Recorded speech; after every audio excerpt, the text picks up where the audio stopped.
Vous êtes sur CCTV français, bonjour à tous. À la une de cette édition, suite au 4e essai nucléaire de la République populaire démocratique de Corée au mois de janvier dernier, le Conseil de sécurité de l'ONU va voter ce mercredi une résolution comportant des sanctions à l'égard de Pyongyang. En réponse aux essais nucléaires réalisés par la RPDC en 2009 et 2013, le Conseil avait déjà adopté 3 résolutions visant à renforcer les différentes sanctions précédemment imposées, qui comprennent un embargo sur les armes, un embargo lié aux missiles balistiques et nucléaires, ainsi que l'interdiction d'exporter des produits de luxe. L'envoyé spécial des Nations Unies affecté à la question syrienne, Staffan de Mistura, a déclaré à la presse que les Nations Unies repousseraient la date du prochain cycle de discussion de paix en Syrie de 2 jours. Cela dépendra de l'application du cessez-le-feu mis en place en force depuis samedi. La décision finale de la date, que ce soit lundi ou plus tard, sera prise dans quelques jours en fonction de ce qui se passe sur le terrain. Nous ne voulons pas que les discussions de Genève deviennent une discussion sur les infractions ou non du cessez-le-feu. Nous voulons qu'elles résolvent la base de tout. Souvenez-vous, tout cela a pour objectif de mettre fin au combat et de demander davantage d'aide humanitaire. Mais la solution du tout est une solution politique. Initialement, les négociations devaient avoir lieu le 7 mars. De Mistura a déclaré que les tentatives d'interruption de cessez-le-feu devaient être contenues pour éviter de miner la crédibilité de la trêve. Il a également pressé le gouvernement et l'opposition d'arrêter les violations.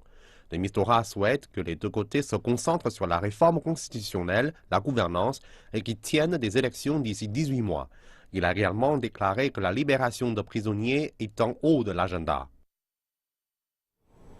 Le secrétaire général de l'ONU, Ban Ki-moon, a affirmé que la cessation des hostilités en Syrie tenait bon. Monsieur Ban a dit que la priorité de l'ONU est de fournir des parachutages d'aide humanitaire aux zones assiégées. Il a précisé qu'au moins 140 000 personnes devraient recevoir de l'aide d'urgence d'ici le début de la semaine prochaine. Jusqu'à présent, la cessation des hostilités tient dans l'ensemble. J'en appelle à l'ensemble des parties pour continuer à tenir leurs promesses et à faire preuve de bonne foi, particulièrement pour permettre la livraison d'aide humanitaire vitale aux zones assiégées. Certaines personnes dans ces zones n'ont pas reçu d'aide depuis des mois, voire des années. De nombreuses personnes pourraient être affamées ou mortes faute de soins sanitaires de routine. Le président du Conseil de l'Union européenne, Donald Tusk, a déclaré que les membres de l'UE devaient appliquer pleinement le code frontière de Schengen et rétablir le contrôle efficace de la frontière extérieure de l'Union européenne en Grèce.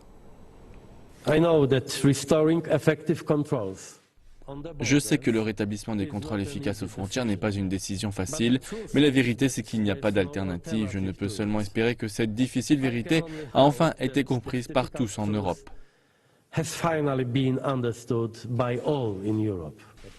Donald Tusk s'exprimait lors d'une conférence de presse conjointe à Vienne avec le chancelier autrichien Werner Faymann, alors que les tensions sont vives à la frontière entre la Grèce et la Macédoine. L'Autriche, qui est membre de l'espace Schengen, zone où l'on peut circuler sans passeport, a été très critiquée par les autres nations européennes pour avoir fixé une limite au nombre des demandeurs d'asile. Pendant ce temps, la chancelière allemande Angela Merkel a déclaré que le sommet de l'UE sur la crise des réfugiés lundi prochain était urgent. Elle a ajouté que l'Europe devait rétablir le système Schengen d'ouverture des frontières. Une famille de réfugiés essaie de reconstruire sa vie à Johannesburg après avoir fui la guerre civile en Syrie. Peu après leur arrivée dans la ville, ils ont ouvert un restaurant de cuisine syrienne et cela semble être un succès auprès des habitants. Les 5 années de conflit en Syrie ont créé une vague de personnes déplacées qui ont fui la région pour atteindre les côtes européennes. Des milliers de réfugiés syriens ont choisi des routes dangereuses. Tous cherchent la sécurité et une vie meilleure. Mais Yasser et Safa Jabri al-Jeraoui savaient que le périple vers l'Europe était dangereux. Ils ont donc décidé de fuir en Afrique du Sud. Ils sont arrivés il y a 14 mois avec leurs 3 garçons et ont ouvert un restaurant syrien dans le quartier Isrand de Johannesburg. Notre premier choix était de voyager en sécurité. Je ne m'enfuis pas d'un lieu non sûr pour risquer ma vie et celle de mes enfants. Comme en mer, nous avons donc choisi ici. Nous savons que l'Afrique du Sud est un bon pays et avant les gouvernements syriens et sud-africains entretenaient de bonnes relations.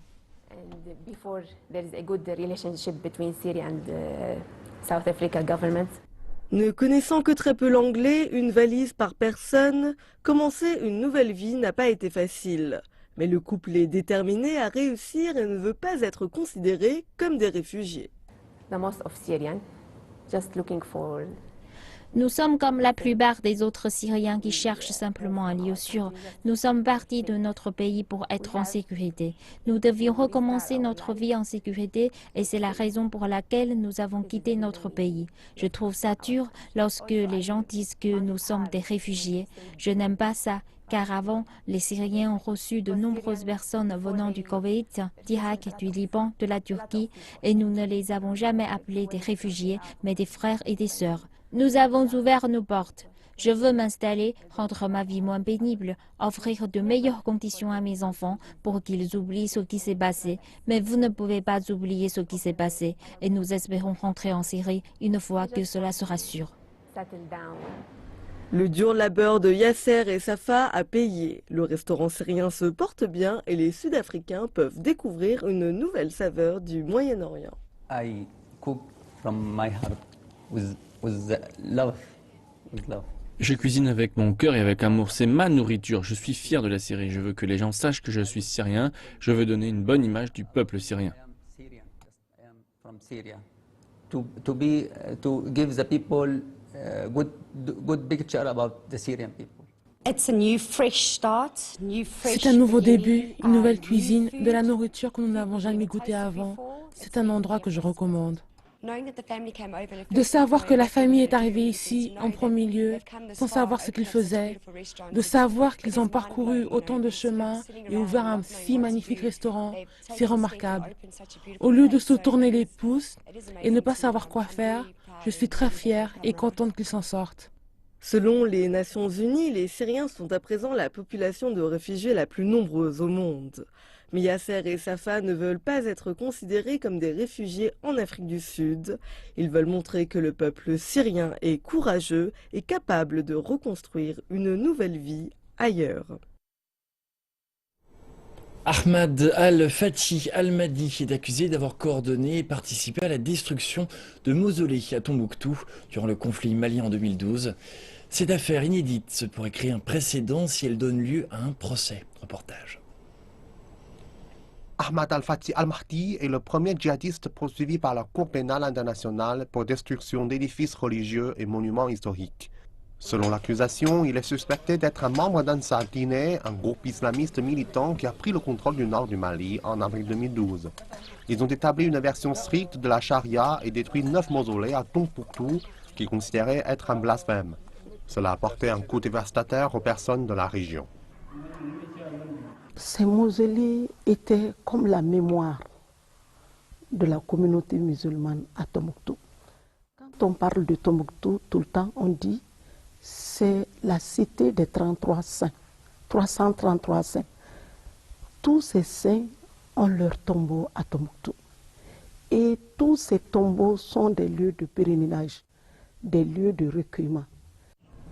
Les défenseurs des droits de l'homme qui se sont rendus au Mali au début du procès du djihadiste veulent que d'autres crimes soient ajoutés au chef d'accusation. Cela inclut plus d'une centaine de cas de viol et de mariage forcé. Selon les avocats, cette affaire créera un important précédent. Je pense que les accusations de destruction du patrimoine mondial sont importantes, mais il ne faut pas le faire au détriment d'accusations qui concernent directement la souffrance humaine, que cela soit le meurtre, le viol ou bien le recrutement et l'utilisation d'enfants dans les conflits. Il devrait porter plus d'attention à ces crimes. Et je pense que si la CPI poursuit correctement ces accusations, plus d'attention sera accordée à ce genre de crimes dans le futur. Les partisans de la CPI espèrent aussi que cette affaire apaisera l'exaspération de certains pays africains que la CPI cible injustement, en montrant que la procédure peut être aussi utilisée pour protéger l'héritage culturel africain. Si la Cour réussit à condamner al-Fathi al-Mahdi pour la destruction du 9 mausolées, cela pourrait offrir la voie à d'autres cas de vandalisme culturel, comme la destruction d'anciens sites en Syrie par l'État islamique qui pourraient être jugés pour crimes de guerre. Et on passe sans plus tarder au monde de l'économie, présenté par Jonathan Messina. Mesdames, Messieurs, bonjour. La saison politique de la Chine a commencé à Beijing. Comme d'habitude, les deux sessions commenceront par le Comité national de la conférence consultative politique du peuple chinois, mieux connu sous son acronyme CCPPC. Son porte-parole, Wang Guoqing, vient juste d'informer les médias des questions qui seront couvertes lors de l'événement de cette année, de l'économie à la sécurité sociale. Cette année, la CCPPC se concentrera davantage sur les problèmes économiques et organisera un atelier sur la situation macroéconomique. L'atelier se tiendra chaque trimestre, 2 fois plus que l'an dernier. Les membres de la CCPPC étudieront également comment réduire les coûts pour les entreprises dans l'économie réelle, pour la réforme de l'offre, et comment stimuler l'innovation et l'entrepreneuriat, améliorer les services financiers et soutenir les jeunes pousses. Ils conduiront des discussions et des recherches en profondeur et livreront leurs avis.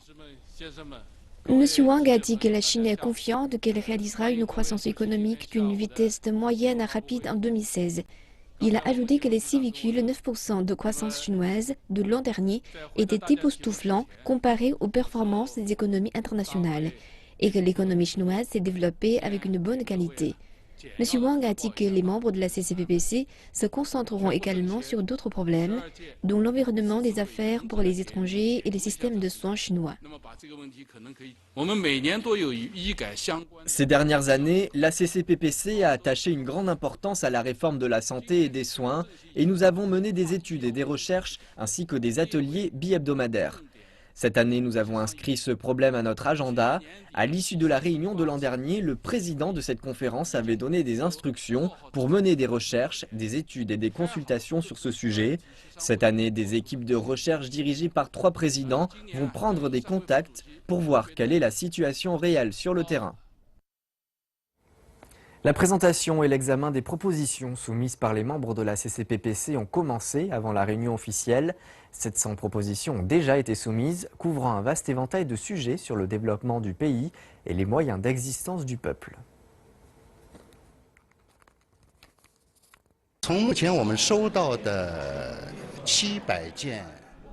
Les 700 propositions que nous avons reçues s'axent principalement sur 4 aspects.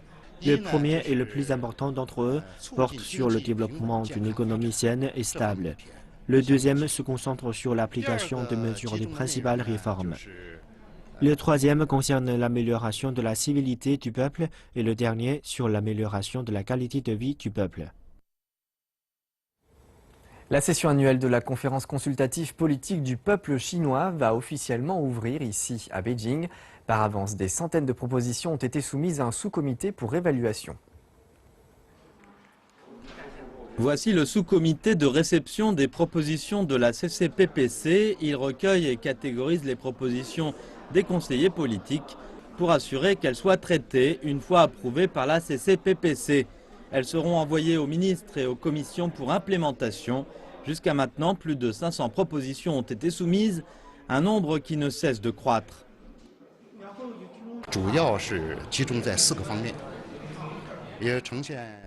Les propositions que nous avons reçues jusqu'à maintenant se focalisent sur le maintien de la stabilité économique tout en améliorant la croissance, en mettant en pratique les réformes économiques, politiques et sociales et en améliorant l'éducation et le niveau de vie.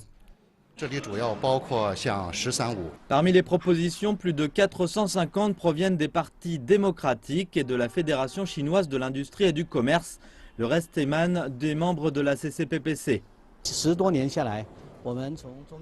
Pendant des décennies, la Chine a essayé de lancer des campagnes d'incitation à la lecture, mais n'a pas eu beaucoup de succès. Alors cette fois, j'ai décidé de renforcer la construction sociale pour encourager la population à lire. J'ai décidé de proposer de permettre aux associations industrielles et aux chambres de commerce d'aider à promouvoir et à améliorer les entreprises. Cette année, les propositions doivent se présenter sous forme détaillée avec des idées concernant leur implémentation. Résultat, le nombre de propositions devrait tourner autour de celui de l'an dernier et même diminuer un peu.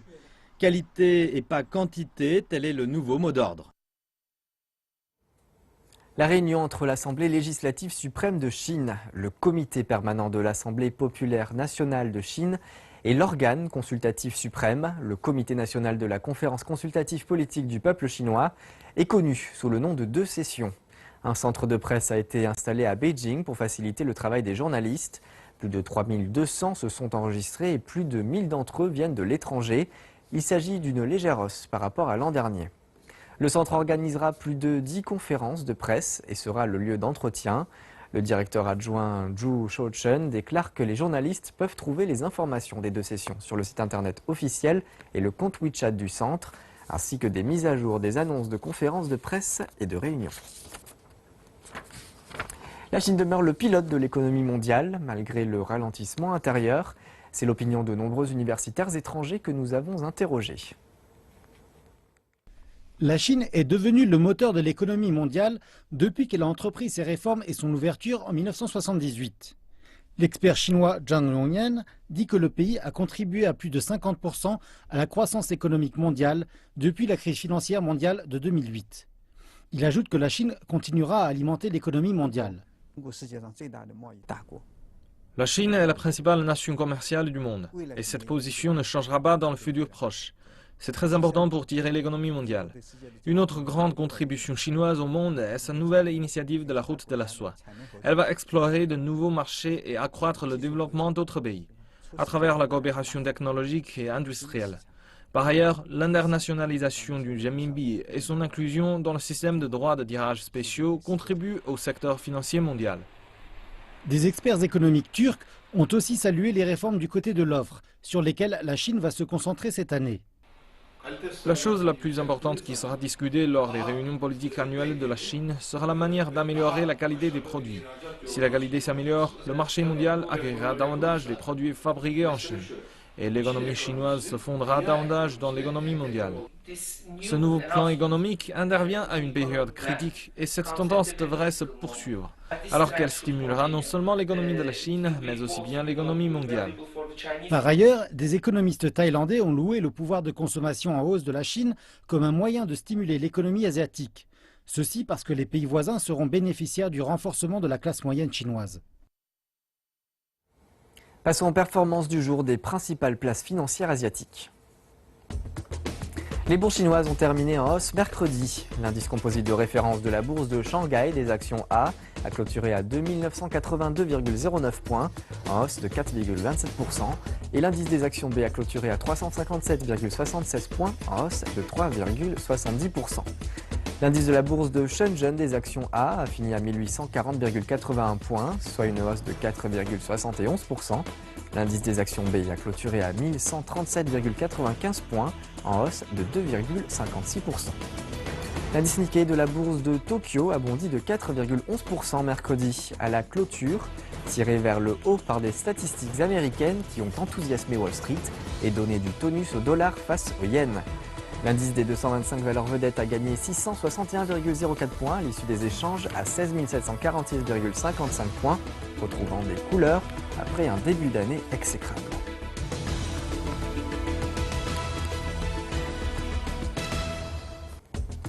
Nous enchaînons avec les taux de change, les prix du pétrole et ceux des métaux précieux.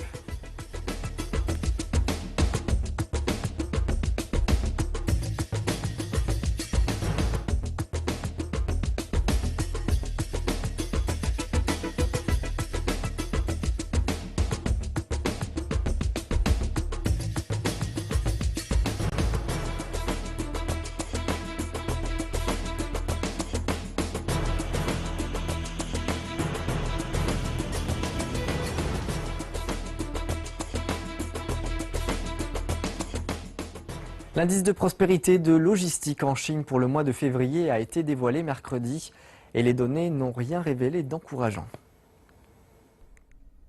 L'indice de la Fédération de logistique et d'achat de Chine a reculé à 50%, 3,3 points de pourcentage plus bas qu'en janvier.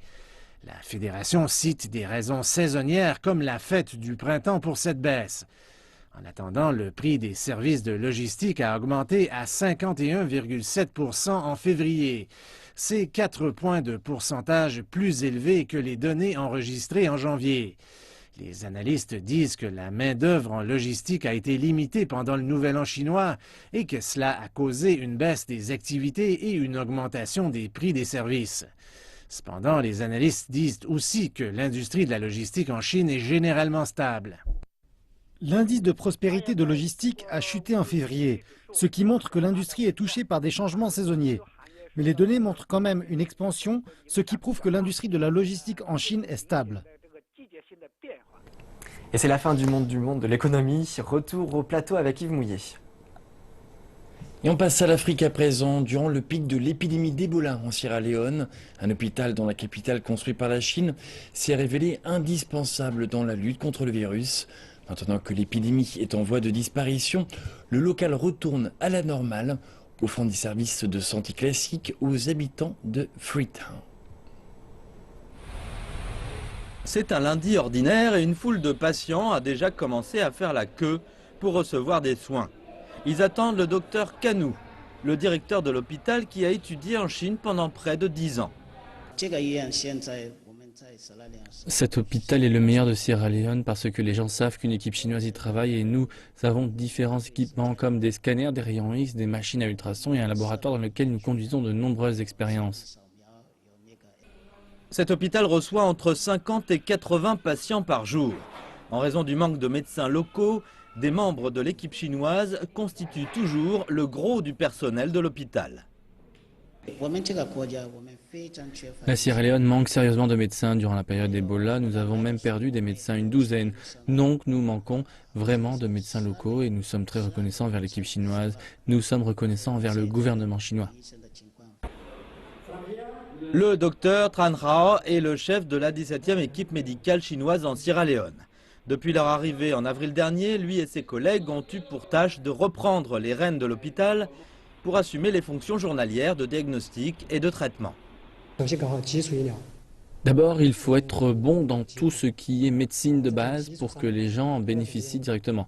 Ensuite, il faut renforcer notre vision et introduire les bonnes techniques de la médecine chinoise en les intégrant à l'environnement de la Sierra Leone petit à petit. En raison de la qualité des traitements et des services, l'hôpital a attiré des patients de Sierra Leone et même au-delà. Mon ami a eu des problèmes, il a eu un accident de bateau. Maintenant, nous sommes à l'hôpital, il y a de bons médecins. Maintenant, il peut marcher et il va mieux. La Chine a décidé récemment d'augmenter son personnel dans chaque équipe médicale, les faisant passer de 10 à 20 à partir de cette année. La dernière équipe est arrivée en février. Et c'est la fin de cette édition. Merci de votre attention. Je vous retrouve tout à l'heure pour le prochain journal.